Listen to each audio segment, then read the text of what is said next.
Hurricane Nicole with a direct hit on Bermuda today, flooding homes and tearing off roofs. It was a powerful Cat 3 as it hit that island and knocked out power to more than 20,000 people in the British territory.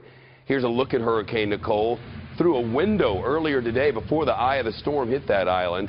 The house on the right, the house is right on the beach, and you can see the trees bending in the wind there if you look closely.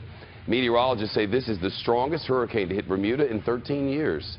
Our own chief meteorologist, Rick Reichmuth, is over on the big wall. It looks like, it looks like it just went right over there. Right over. Wow. I mean, when you think about the Atlantic, Bermuda is like a needle in a haystack of the Atlantic. It really is. It's a tiny little island, so it gets brushes and some interaction with hurricanes sometimes. But this one, a direct hit right over the island. Now, Bermuda is really set up for this. They've got a great infrastructure. Their power lines are all buried underground. They build their homes and their buildings really well to be able to withstand. But a Category 3 storm is legit, and there will certainly be some damage. The good part is there's no other little needles in this haystack out there, so it's gone. It's a fish storm now as it moves away. The big news, really, in the continental United States is way west. Pacific Northwest. You know, this starts to be that rainy season in the Pacific Northwest where you start to get a few storms going on out there. But this series of storms, first one moving on today, it's going to probably bring winds that are maybe 80 miles an hour. The Earth is moving, clearly. It did.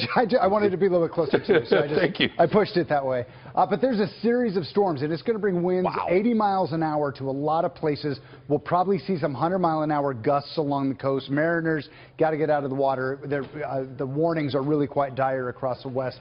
This is our first storm. Oregon is kind of the bullseye for the wind. A little bit of a break by tonight and tomorrow night, and then Saturday the next storm moves in. But it's a series of storms, and we'll probably see some spots, Shep, that maybe see the 25-inch rainfall total, and a lot of places that are in the 15 to 20 inches. And after that, behind this storm, there's another one behind it. The higher elevations, it's snow, so it's a lot. But eventually, even down here towards Southern California and maybe in around the Sierra Nevada, which would be the best news ever if we can get some of that moisture going on down there. But there's going to be a lot of flooding, a lot of damage here along the coast. Pacific Northwest to watch in the next week? Yeah, it's about a 7-day series of storms. All right, get a raincoat. Thank you, Rick. Yeah, you bet.